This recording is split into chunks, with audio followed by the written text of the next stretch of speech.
primer verso dice, yo vagaba en oscura, yo vagaba en oscuridad hasta que vi a Jesús.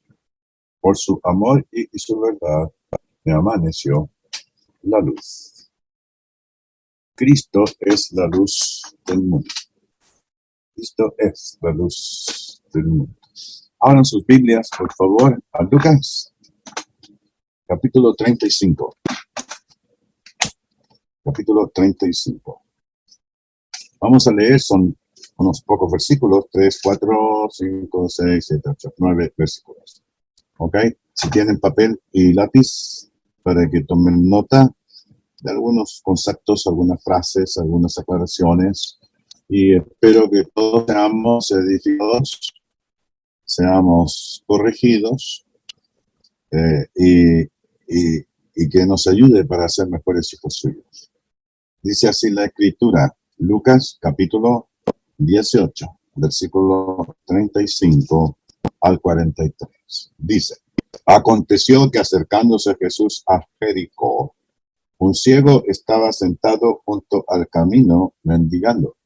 Y al oír a la multitud que pasaba, preguntó qué era aquello. Y le dijeron que pasaba Jesús Nazareno. Entonces dio voces diciendo, Jesús, hijo de David, ten misericordia de mí.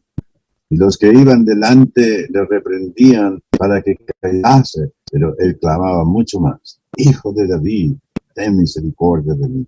Jesús entonces, deteniéndose, mandó traerle a su presencia, y cuando llegó, le preguntó, diciendo, ¿qué quieres que te haga? Y él dijo, Señor, que reciba la vista. Jesús le dijo, recíbela, tu fe te ha salvado. Y luego vio y le seguía, glorificando a Dios, y todo el pueblo, cuando vio aquello, dio alabanza a Dios. ¡Wow! Hay mucho que decir. Yo quiero decir una cosa referente a los milagros de Cristo. Siempre la gente atribuye a la divinidad cosas portentosas, cosas únicas, cosas que nunca se han visto, cosas que aparentemente desde el punto de vista humano, desde el punto de vista de la cosa visceral que hay en nosotros como seres humanos, ya estamos insertos en esta materia y que estamos aquí, digamos, morando en este cuerpo y todo lo demás. Toda la gente piensa que el Dios verdadero tiene que ser una especie de solucionador de todos los problemas, ya sean estos emocionales, ya sean estos familiares, ya sean estos económicos, sociales, de gobierno, de libertad, de condiciones digamos, que tiene que ver con la raza, con el lugar donde vivimos, ¿verdad? La clase de gobierno que tenemos. Y la verdad es que la palabra de Dios no apunta a ninguna de esas cosas.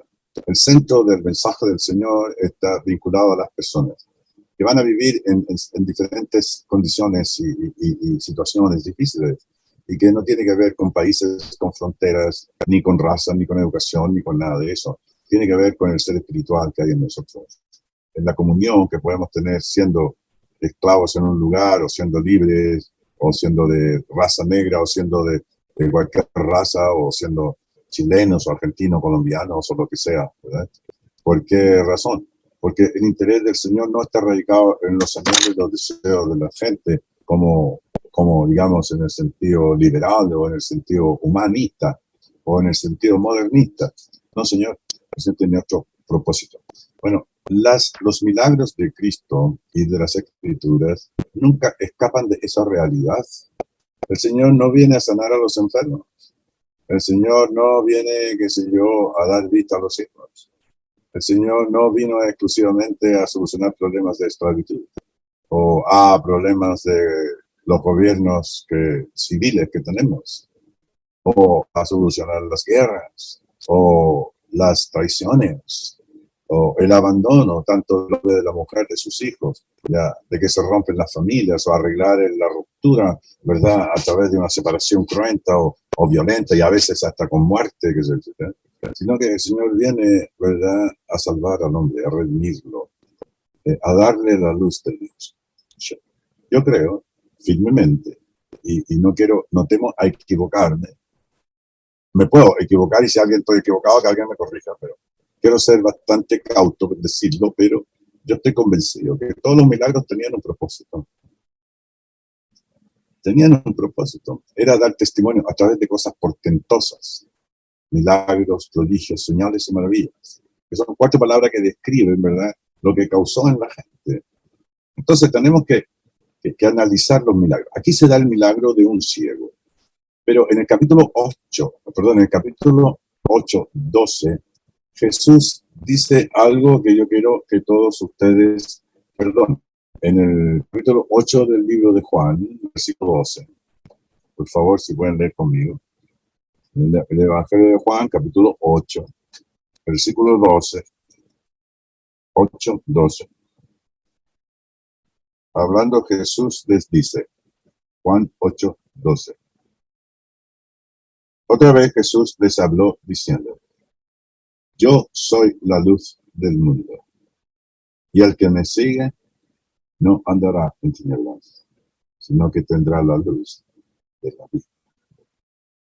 Hermanos, cuando Cristo dice yo soy la luz del mundo,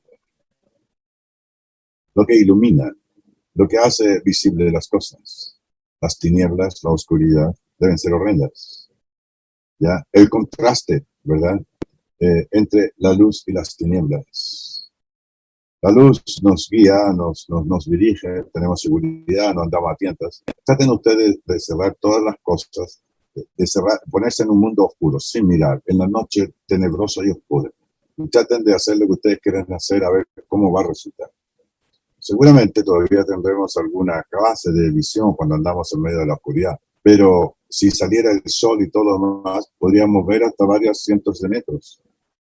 El que me sigue, esa es la clave de este texto, no andará en tinieblas. O sea, todo el que no camina a la luz de Cristo, al mensaje del Salvador del mundo, a los propósitos eternos de Dios en Cristo, ya está en tiniebla, está caminando en un pantano, está caminando por tierras movedizas, está en una condición muy extremadamente vulnerable, espiritual y moralmente, y físicamente también, haciendo decisiones equivocadas. El contraste entre la luz y las tinieblas es evidente. Y esto tiene que ver con revertir una cosa. Por ejemplo, la vista se le da al individuo, que podemos ver, ¿verdad?, y todo lo demás. Ya se puede revertir una cosa. Uno de los grandes eventos, cuando sucedía una, una, una sanidad, un milagro, ¿no es cierto?, de parte de Cristo, como el que vamos a ver enseguida, y vamos a comparar con el del ciego del capítulo 9 de Juan, ¿ya? Es una cosa realmente portentosa. Incluso hay una frase en el Evangelio de Juan, en el capítulo 9, en que cuando empieza la discusión entre el que había sido ciego desde su nacimiento, y lo encuentran y lo inquieren los fariseos y saduceos, enemigos de Jesucristo, ya él les dice, nosotros sabemos que, dicen los judíos, ya que nosotros sabemos que Dios hablaba a Moisés, pero respecto a esto no sabemos dónde sea. ¿Y qué le contesta el hombre que había sido sanado? Les dijo, pues esto es lo maravilloso, que vosotros no sepáis dónde sea, y a mí me abrió los ojos. Hermanos, y después él dice más encima, y que desde el principio no se ha oído decir que alguno abriese los ojos a uno que nació ciego. Todas esas aseveraciones, que son pequeñas palabras, que nació ciego, que el testimonio que da el que donde se produjo el milagro, que se, etcétera, era irreversible. Era irreversible. El hombre que nació ciego va a morir ciego. Y aunque el hombre puede descubrir muchas cosas y a lo mejor ayudar, porque a lo mejor es una malformación genética, pero sin embargo, ya mientras no haya esa intervención o esa ciencia, esa tecnología, el hombre va a morir ciego.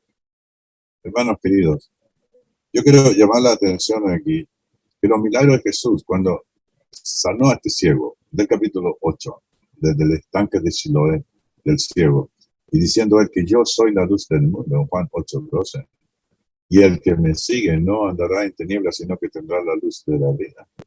Eso es lo que el Señor quiere enfatizar. El Señor no hizo milagros para que la gente se entretuviera o se hiciera famoso, o lo siguiera porque hacían milagros. Jesús fue enfático diciendo, vosotros me seguís porque comisteis el pan, yo saciaste. Porque mi carne es verdadera comida y mi sangre es verdadera bebida. En Juan capítulo 6, los apóstoles oye el Señor y muchos ya no andaban con él, no le seguían, porque andaban por los panes y los peces. Y entonces dice, déjalo así, no importa, que se vayan, dice Jesús. Y entonces, ¿y vosotros qué decís? ¿Ya? Dice, ¿dónde iremos? ¿Y vosotros qué vais a hacer? ¿Dónde iremos? Dice, no iremos a ninguna parte, porque tú tienes palabras de vida eterna. Los que vienen a Cristo, porque están encontrando el mensaje de Dios, la respuesta de Dios a nuestra necesidad y todo. Y en el mundo religioso hay mucho de eso. Se hacen grandes, digamos, procesiones de todo tipo. Incluso hoy el otro día miré esto mirando, pero después me cansé porque eran puras tonterías. ¿Ya? Un programa que está en la televisión buscando a Dios. Y ahí está la gente. Y pueden ver ustedes lo variopinto que es el tema. Buscando a Dios. De todas las maneras imaginables, increíbles, de caminatas, de formas de vivir, de cómo se visten, qué es lo que hacen, a qué es lo que renuncian. O sea, es como que hay en el hombre esa necesidad de la búsqueda del Dios verdadero. Y me parece muy loable desde el punto de vista del deseo de ellos. Pero no van a hallar a Jesús en los términos y condiciones que ellos quieren, o como ellos han propuesto, o lo que dice su tradición, o lo que ellos creen subjetivamente. No lo que ha revelado Dios, sino lo que ellos creen que es. No vamos a llegar a ninguna parte. Entonces, cuando Jesús sana de los ciegos, él quiere hacer un énfasis, ¿ya?, en algo que es más trascendente que la vida misma. Porque por último, el que nació ciego y ya con 30 y tantos años, ciego de nacimiento, nosotros decimos, muy pobrecito, nació ciego. Si él nació ciego no tiene ningún problema, es como tú naciste con la vista, tú estás habituado a mirar, a ver y qué sé yo. Pero el que está ciego está habituado a ese mundo, es su mundo, un mundo de oscuridad, un mundo de tinieblas. Pero él no está ciego mentalmente, que es lo importante. Sin embargo, hay muchas cosas de las cuales podríamos conversar. Sin embargo, yo quiero llamar la atención aquí. Cada milagro que el Señor hizo, lo hizo con un propósito. Primero, no para ser famoso ni nada, sino que para que Dios diera testimonio, ¿verdad?, de una cosa que era innegable, de que Él era alguien. ¿Y quién dice la gente que tú eres? ¿Qué dice la gente que yo soy? Bueno, algunos dicen profeta, Elías o alguien de los profetas, que se dice. ¿Y vosotros quién decís que tú eres el Cristo, el Hijo de Dios viviente? Ahora este hombre clama, grito, Hijo de David. Ya he explicado yo por qué se llama Hijo de David, que se llama Hijo de Dios, por qué se llama el nombre, ¿verdad? Bueno, pero metámonos en el tema que nos convoca esta noche. Y dice que Jesús a Jericó. Jericó tenía ya un historial que ustedes saben, ¿verdad? Cayeron los muros de Jericó, cuando el pueblo de Dios cruza el Jordán y empieza la conquista del pueblo que les pertenecía. Y un ciego estaba sentado junto al camino mendigando. La condición era bastante precaria y miserable. Por lo menos hoy día los gobiernos, a los que tienen alguna discapacidad de cualquier tipo, el Estado le da un sueldo, ¿verdad?, o alguna pensión, no mucha, pero algo, para que no tenga que mendigar en la calle. Y a los padres que los cuidan, o los familiares directos que los cuidan, a veces también. Y eso se viviendo la carga y no están mendigando. Y al oír la multitud que pasaba, preguntó qué era aquello. O sea, a pesar de su propia incapacidad de ver, que era ciego, ya veía que había un tumulto de gente. Y él, incluso por la cantidad de ruido que había, se puede imaginar que era bastante gente. O sea, él tenía los sentidos desarrollados más que lo que nosotros tenemos comúnmente cuando tú tienes una discapacidad que no usa, entonces esa capacidad que tenía para ver ahora se transforma en otra, a sentir ruidos, a medir la profundidad, a medir la lejanía, a medir la distancia de la persona que te está hablando, si está cerca, si está lejos. Hay varias cosas muy interesantes. Y al oír la multitud, dice, y le dijeron que pasaba Jesús Nazareno. No, aquí va pasando Jesús Nazareno. Bueno, a lo mejor el tipo había oído algo, porque mire lo que dice el verso 38. Entonces dio voces diciendo, Jesús, hijo de David, ten misericordia de mí. ¿Qué conocimiento tenía el ciego? No dice la Biblia. Seguramente ya había escuchado, mira, si algún día tú puedes ir a la muerte, puedes sanar, y qué sé yo, etcétera, y todo. Fíjense ustedes de que toda la gente que se encontró con Jesús personalmente, escuchan bien lo que voy a decir, investiguen, y si estoy equivocado me voy a revisar. Toda la gente que se encontró con Jesús recibió la bendición que Dios le quería dar, ya sea el perdón de sus pecados, la sanidad, o lo que fuera. ¿Se acuerdan de la mujer que la trajeron para matarla porque la habían sorprendido en el acto mismo del adulterio? Era una concertación que habían hecho uno para acusar a Jesús. Y sabían que la mujer tenía una calidad moral muy promiscua, se portaba mal, y la pillaron, dice, en el acto mismo, y Jesús escribía en tierra. Escrito libros, creo que escribía Jesús en la Biblia, no dice, pero dice que tenía que haber traído también al individuo, porque dice que la habían encontrado en el acto mismo del adulterio. Según la ley, el hombre y la mujer tendrían que ser muertos. ¿Y dónde está el hombre? Trajeron a la mujer solamente. Fíjense ustedes cómo Jesús defiende a la mujer. Es que la Biblia siempre ha defendido mucho a la mujer. La protege, la guarda, a Agar, a Sara, a todas las grandes mujeres. Dice que son vasos frágiles y que son coherederas de la salvación. Y María, ¿no es cierto? Una de las más grandes, por lo que ella le tocó ser parte del plan divino, trajo en su vientre, ¿verdad?, a Jesús, el Hijo de Dios. Entonces, que no nos vengan aquí a decir los modernistas que no, que la religión no mantiene a la mujer en sujeción y todo. Nunca, jamás, eso nunca, no es así. Desde el punto de vista bíblico no es así, desde el punto de vista de las escrituras, y de las promesas y de las alabanzas que el Señor hace a las santas mujeres, dice la escritura, a las santas mujeres. O sea, cada uno en su lugar, ¿verdad? Y el Señor pues las exalta, las reconoce. Hijo de David, ten misericordia de mí, ten misericordia. Bueno, pero hablando de lo que estaba diciendo recién, sobre el tipo ya de situación. La mujer, qué sé yo, fue sorprendida y vino a los pies de Cristo.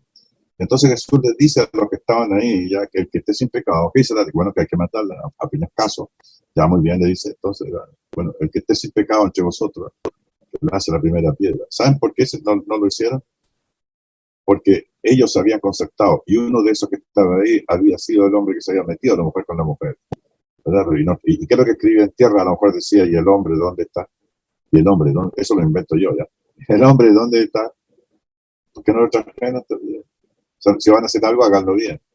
Pero además lo hicieron ustedes, ¿para qué cosas? Para casarme a mí, para ponerme en una dificultad tremenda. Y entonces se fueron yendo del menor hasta el mayor. Y cuando quedó Jesús con la mujer sola, ¿qué pasó con ella? Estaba en una condición de crimen. Ella estaba muerta físicamente, física y espiritualmente. Y Jesús le dice, ¿dónde están los que te acusaban? Dice, no, se fueron todos, Señor, ni tampoco yo. No, pero ahí le invento yo, la inventa la Biblia de Efraín Pérez. Y entonces yo le agrego algo. ¿Por qué dice ahí la Escritura, vete y no peques más? ¿Sabes por qué? ¿Sabes por qué? Porque la próxima vez que te sorprendan, no voy a estar yo aquí para salvarte. Cada vez que había una situación, cualquiera que sea, y el que se encontró con Jesús recibió bendición directa. En el caso, el ciego estaba a morir ciego. Y entonces le dice, ten misericordia de mí. El ánimo inclinado al perdón. Eso significa misericordia. Apiádate de mí. Jesús era tremendamente compasivo. Y si viendo a la multitud que se compasivo, yo sobre Jerusalén, era Jesús de una sensibilidad increíble. Porque en esos hombres que estaban en esa condición perdida, extraviada, en tinieblas, en oscuridad, había un ser espiritual. Y ese ser tenía que ser salvado. Y para eso vine yo, para salvar lo que se había perdido, para sacar de las tinieblas a la luz de Dios las cosas que Dios quiere para ustedes. Los que no aceptan los términos y condiciones del mensaje de Dios en la persona de Cristo, siguen en la oscuridad, están perdidos. No hay manera que ellos puedan hacer por sí mismos para salir de la condición moral y espiritual. Para eso también se necesita sensibilidad moral y espiritual. Si tú no tienes sensibilidad moral y espiritual y no te haces responsable moral y espiritualmente de tu propia vida, no hay nada que pueda hacer el Señor. El Señor ha hecho todo lo que tú necesitas para salir de las condiciones que estás. Y yo también. Dice la palabra, entonces dijo, dándose hijos de David. Lo identifica, ¿verdad?, como el Mesías. Hijo de David. Mire lo que dice el verso que sigue. Y los que iban delante le reprendían para que callase, pero clamaba mucho más. Hijo de David. No, dice, no, Señor, a mí no se me da esta oportunidad. Yo he escuchado maravillas de este hombre, que se etcétera, hijo de David, que es nazareno, que dice que es Mesías, que dice, no, yo lo sigo. Y seguía la multitud y ciego y tropezándose y a tientas a todo, y qué sé yo, y dando voz, y dando voz, y dando voz. Entonces Jesús, y tanto que de grito y tanta cosa que se yo, etcétera. Jesús entonces deteniéndose, se para ay, tráiganme a ese señor que me está gritando, ten misericordia de mí, que podría vivir. Y cuando le preguntó, diciendo, ¿qué quieres que te haga? Mira nomás que el hombre querido. ¿Qué es lo que nosotros buscamos del Señor cuando el Señor nos dice, ¿qué quieres que haga? Le hemos preguntado al Señor, hemos venido al Señor en esa condición, a gritos diciéndole, Señor, ten misericordia de mí. Le hemos preguntado, Señor, ¿qué quieres que quiere? El Señor dice, ¿qué quieres que yo haga? ¿O qué es lo que el Señor ya hizo para que nosotros podamos asirnos de lo que ya Cristo hizo? ¿Acaso Saulo de Tarso persiguiendo con ira y con enojo lleno de amargura, el hombre visceral, religioso fanático, ignorante de las verdaderas maravillas, aunque él sabía eso, pero estaba recién en su mente, en su cuerpo, en su integridad total, espiritual y moral, cuando llega y ¿verdad? En el camino de Damasco, dice, Señor, ¿qué quieres que haga? Aquí se revienta la cosa, le dice al ciego, ¿qué quieres que yo haga contigo? ¿Qué quieres que? Y le dijo, Señor, que reciba como Cristo. ¿Se imaginan ustedes lo que habrá significado para una persona decirle que, Señor, que reciba la vista? O sea, Señor, yo sé que hay un mundo maravilloso ahí, pero yo vivo en tinieblas. Y estaba en tinieblas a lo mejor física y espiritual, que es más terrible. Jesús una vez le dijo a los que predicaban una doctrina falsa porque tenían, o sea, actitud falsa. La palabra era verdadera, pero ellos la habían torcido a tal extremo que estaban perdidos y enseñaban perdidamente a la gente y equivocadamente a la gente. A veces tú puedes tomar de la Biblia y estar enseñando errores. Nuestro hermano Juan nos enseñó bastante claramente cómo la gente tuerce las escrituras para su propia perdición. Entonces no nos dejan que el Espíritu Santo fluya, ¿verdad? Ilumine su mente y le diga exactamente lo que Dios quiere de ti.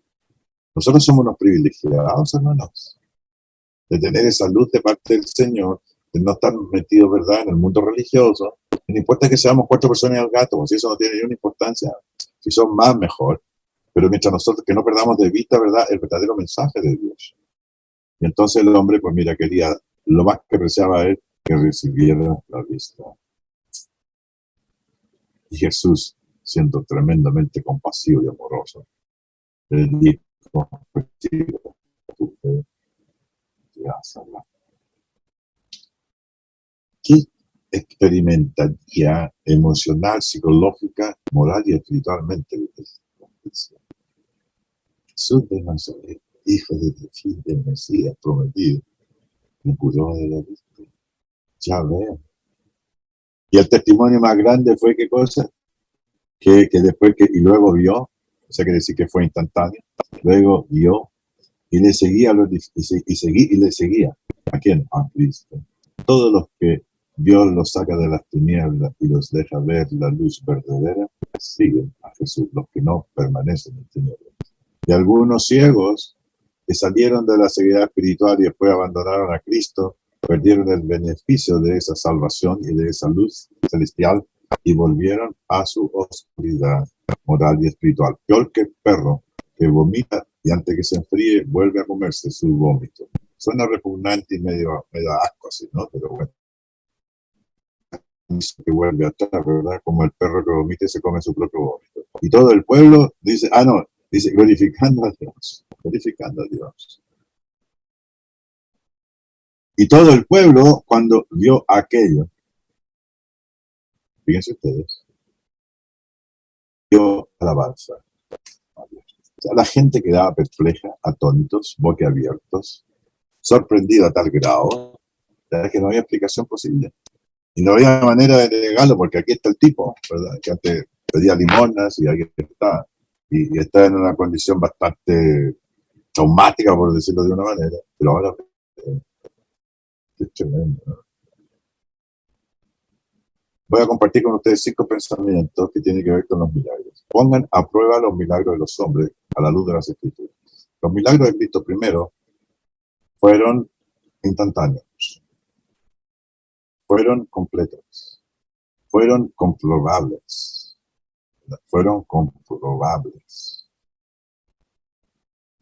fueron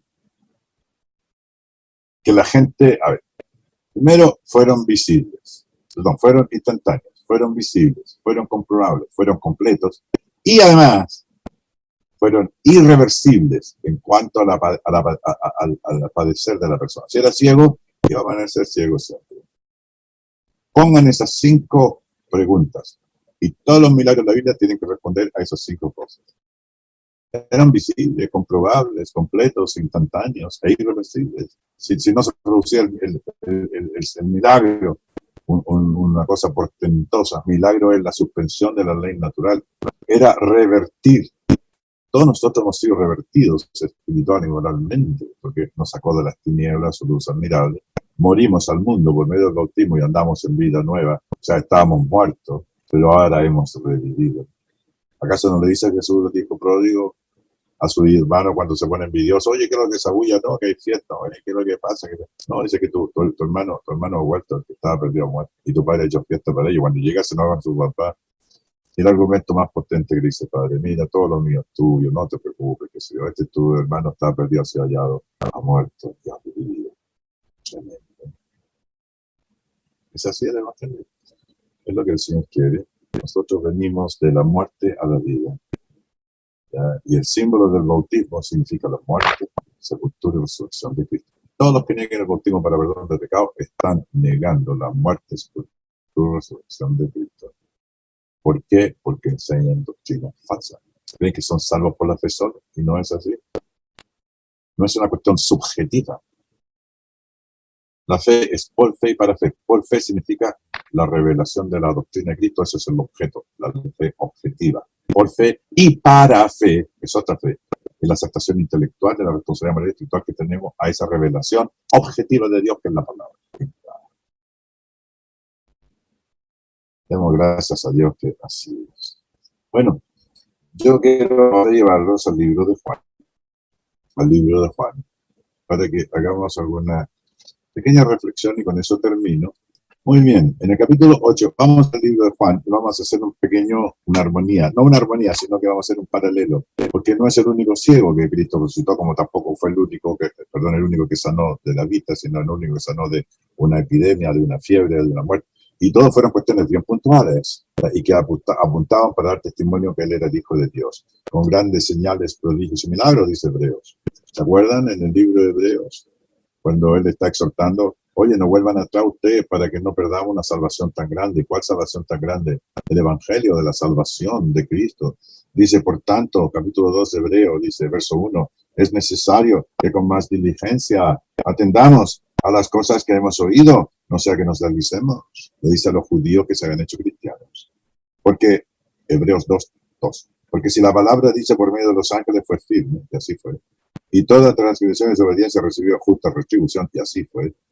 Dice, ¿cómo escaparemos nosotros si descuidamos una salvación tan grande? Toda la verdad del Evangelio de que Jesucristo es el Hijo de Dios. Había dicho antes, Dios habiendo hablado de muchas maneras y nuestros padres en los postreros días nos ha hablado por el Hijo. En estos últimos días del sistema religioso nos hablábamos Jesús de Nazaret, el Hijo de David, el Hijo del Hombre, el Hijo de Dios. La cual, versículo 3, 2, 3, la cual, habiendo sido anunciada primeramente por el Señor, dice, no fue confirmada por los que oyeron, testificando Dios juntamente con ellos, con señales y prodigios y diversos milagros y repartimiento del Espíritu Santo. Ese es el propósito de los milagros. No, hoy ya no necesitamos milagros.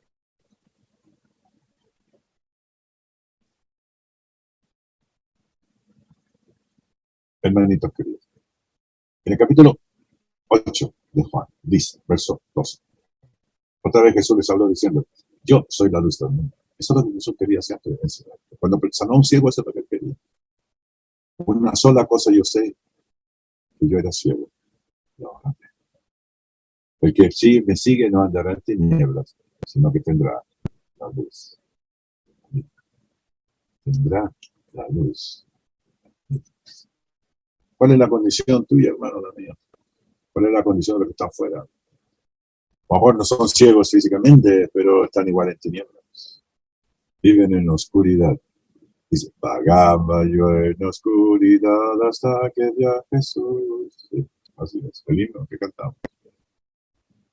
Vagaba yo en oscuridad hasta que vi a Jesús. Capítulo 9 del libro de Juan, lo vamos a leer cortito, así va a hacer 2 o 3 comentarios y terminamos, ¿vale? Dice, capítulo 9 de Juan, por favor. Al pasar Jesús vino a un hombre ciego de nacimiento. Fíjense ustedes, de nacimiento, igual que el otro, de nacimiento. Había nacido ciego, o sea, posibilidad alguna de ver, no. Le preguntaron a sus discípulos, oye, Rabí, ¿quién pecó esto o sus padres para que haya nacido ciego? Jesús ni siquiera le responde. Porque esa era una doctrina falsa, era una presunción, ¿no?, totalmente absurda. Dios no lo dice. A veces vamos a sufrir las consecuencias, ¿no es cierto?, de los pecados de nuestros padres, los hijos que nacen abandonados, los hijos que salen bandidos porque el padre es un bandido, o vicioso y le transmite enfermedades increíbles. Respondiendo, no es que pecó este ni sus padres, dice Cristo, porque quiere decir que están equivocados, no tiene nada que ver con eso, sino que cosas naturales, circunstancias, malformaciones, en fin, etc. Y dice, sino para que las obras de Dios, o sea, el testimonio apuntaba en esa dirección, no satisfacer la curiosidad de la gente, no para poner a prueba la divinidad de Cristo, sino para dar testimonio de la verdad. Es necesario hacer las obras del que me envió, con señales, prodigios y milagros, sino para que las obras de Dios se manifiesten en él. ¿Es cierto? En este hombre que está así. Hace necesario hacer las obras del que me envió, entre tanto que el día dura. La noche viene cuando nadie puede trabajar. Esa es una expresión hebraica que decía de que las cosas del Señor hay que hacerlas ya hay ahora. Por eso una persona cuando quiere ser cristiano no tiene que a la misma hora de la noche le lavó la cerilla, bautizó él y todo lo suyo en la casa del carcelero en Filipo. No, vamos a hacer, mira, cada 3 meses vamos a hacer un plan de bautismo, lo que una vez al año. No, señor. En aquella misma hora. Ya, es urgente. Si el hombre se está muriendo, hay que poner la medicina que necesita. Aplicarle todos los elementos que están ahí. Está para la útil moral espiritual. Hay que entubarlo, hay que meterlo rapidito. Dicho esto, perdón. Dice cuando entre tanto que estoy en el mundo, luz soy del mundo. Mientras estoy en el mundo, digamos, de la sociedad, luz soy. Jesús es la luz del mundo. Dicho esto, escupió en tierra, cosa que no se podía hacer en sábado, porque el milagro, ya en el verso 14 dice el día de reposo, cuando Jesús había hecho lodo y le había abierto los ojos. Eso no se podía hacer, escupir, era una cosa asquerosa. Segundo, con el dedo hacer el barro, asqueroso, antihigiénico y contaminante. Insalubre, encima ponerle el lodo en los ojos y decirle que se lave. Había violado todas las leyes tradicionalistas de ellos, que pensaban que eso era guardar el sábado, no hacer nada, no hacer el bien a los demás. Y creo que dice Jesús, dicho esto, hizo, y les dijo, ve y lávate en el estanque de Siloé. Y para curiosidad yo tengo subrayado aquí, dice el texto, dice que traducido es enviado. O sea que eso fue enviado con un propósito. No con un propósito de satisfacer la curiosidad o la necesidad de la gente, sino ¿para qué? Para que las obras de Dios sean manifiestas. Para eso hace Cristo. ¿Me entiendes? Para que la gloria de Dios sea manifiesta. Entonces fue y se lavó y regresó viendo. Entonces los vecinos, ciego nacimiento, llegó viendo, qué tremendo, madre mía. Y los que antes le habían visto que era ciego, diciendo, no es este el que sentaba y mendigaba, igual que el otro, ¿se acuerdan? Unos decían, él es, y otros decían, él se parece, él decía, yo soy. O sea, el testimonio de mucha gente, o sea, la prueba evidente, no era una cuestión subjetiva, no era una cosa de que a mí me dijeron, quizás tal vez a lo mejor. No. Respondió y él dijo a aquel hombre que se llama Jesús. Y si le dijeron, ¿cómo te fueron abiertos los ojos? Y él les dijo, aquel hombre que se llama Jesús hizo lodo, le untó los ojos y me dijo, ve al lava y lávate, no se puede lavar, no puede hacer. Era como hacer adobe, era escupir, no se puede. Y fui y me lavé y recibí. Entonces le dijeron, ¿dónde está él? Yo le dije, no sé. No sé. Qué interesante, ¿no? No sé. ¿Qué estaba pasando en la mente? ¿Cómo estaba emocional, psicológicamente, espiritual y moralmente? Porque era un creyente en la sinagoga con sus padres. Y llevaron ante los fariseos al que había sido ciego. Y era el día de reposo. Verso 15, y volvieron pues a preguntarle también los fariseos cómo había recibido la vista. Y él les dijo, pues mí me puso lodo sobre los ojos, me la veía. Ya la segunda vez, entonces algunos de los fariseos decían, este hombre no procede de Dios, porque no guarda el día de reposo. Tradicionales, nada más. Otros decían, ¿cómo puede un hombre pecador hacer estas señales? Y había disensión entre ellos, porque no guarda, este hombre no procede de Dios, es un hombre pecador. Yo creo que noten la palabra pecador, yo la tengo aquí, hombre pecador, ¿verdad? Porque el contexto va a hablar de un hombre pecador. Vamos a aplicar la Biblia como tiene que empezar, ¿ya? Entonces volvieron a decirle al ciego, ¿qué dices tú del que te abrió los ojos? ¡Wow! ¿Qué decir? El pobre hombre si no tenía idea de quién era. Dice, ¿qué es profeta? ¿Qué es profeta? Es uno enviado de Dios, uno profetés, es uno que habla por Dios. Los judíos no creían que él había sido ciego, la duda, ¿verdad? Y inquisidores, y que había recibido la vista, hasta que llamaron a los padres del que había recibido la vista. O sea, no fueron así nomás, es la evidencia. La evidencia es tan contundente, tan potente y tan poderosa, que no había por dónde escapar de lo que el Señor había dicho. ¿Es este vuestro hijo el que vosotros decís que nació ciego? ¿Cómo puede ver ahora? Y sus padres respondieron y le dijeron, sabemos que este es nuestro hijo el que nació ciego. ¿Qué más evidencia quiere? Pero como ve ahora, no lo sabemos. O quien le haya abierto los ojos, nosotros tampoco lo sabemos. Y entonces el pillo, se saltan lo que ya habían dicho en la sinagoga. ¿Qué edad tiene? Preguntarle a él, él hablará por sí mismo, mejor tenía 25 o 30 años. Esto dijeron sus padres, dice el narrador, que es Lucas. Juan dice, porque tenían miedo de los judíos, por cuanto los judíos ya habían acordado que alguno confesase que Jesús era el Mesías, fuera expulsado a la sinagoga. Era, o sea, una condenación social, económica, cultural, total. La ruina. Entonces volvieron a llamar al hombre de nuevo. Había sido ciego y le dijeron, oye, da gloria a Dios, nosotros sabemos que ese hombre es pecador.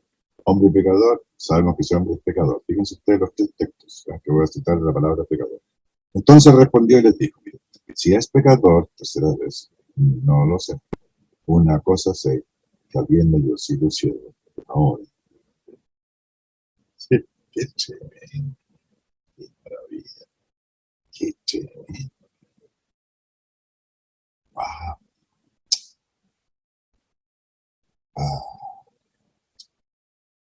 Y estos inquisidores, la Inquisición judaica, le volvieron a decir, ¿qué te hizo? ¿Cómo te abrió los ojos? Le respondió, ya os lo he dicho, y no habéis querido oír.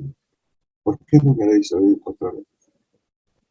Ay, aquí el pobre ciego, porque no era tonto, porque iba a la sinagoga, conocía la palabra, la escuchaba, y había desarrollado una capacidad intelectual quizás sobre la media por tener esa incapacidad de la vista, pero la mente no estaba mala. ¿Quieren también vosotros ser sus discípulos? Qué fuerte, ¿no? Los confronta y le injuriaron y dijeron, tú eres su discípulo, pero nosotros discípulos de somos falsos. Le hacen una acusación falsa, absurda, ridícula, no tenían pruebas. Él no sabía quién era, no sé. Personas ahí, no sé qué es lo que crees tú que es profeta, pero yo no sé quién era. No, tú eres su discípulo, no era discípulo de Cristo, mentiroso me decía. Y entonces aquí aparece, ¿verdad?, el orgullo, la vanagloria, la actitud que tienen todos los que enseñan doctrinas falsas. Nosotros sabemos que Dios ha hablado a Moisés, pero respecto a esto no sabemos de dónde es. Muy bien decir, aquí estamos nosotros, somos los que sabemos, los que tenemos certificación rabínica, que si yo existe, tenemos diploma, tenemos título, tenemos todo, así que ustedes a callar. Y miren lo que dice el pobre cieguito. Ya no era ciego, ya era un hombre joven que ve ahora. Pues esto es lo maravilloso. ¿Cómo caló hondo, no? La actitud de Jesús, el amor de Jesús, la misericordia de Dios, el milagro en sí.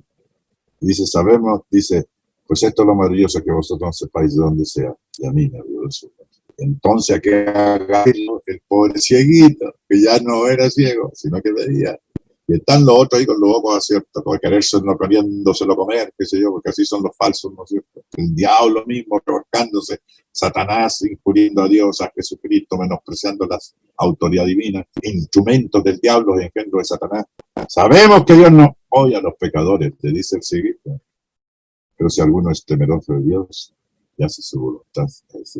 En el verso número 16 le dijeron, ¿cómo puede un hombre pecador? Luego le dice, entonces él les dice, nosotros sabemos que ese hombre es pecador. Yo no sé si es pecador o no. Entonces, ¿a qué se refiere en el contexto de lo que estamos hablando y conversando cuando dice aquí, y sabemos que Dios no oye a los pecadores? ¿A quién se refiere el ciego? A Jesucristo. A Jesucristo.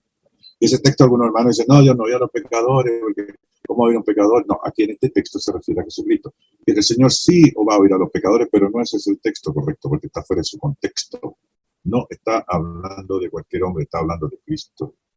Pero si alguno es temeroso de Dios, como Jesús de Nazaret, y hace su voluntad, a ese oye.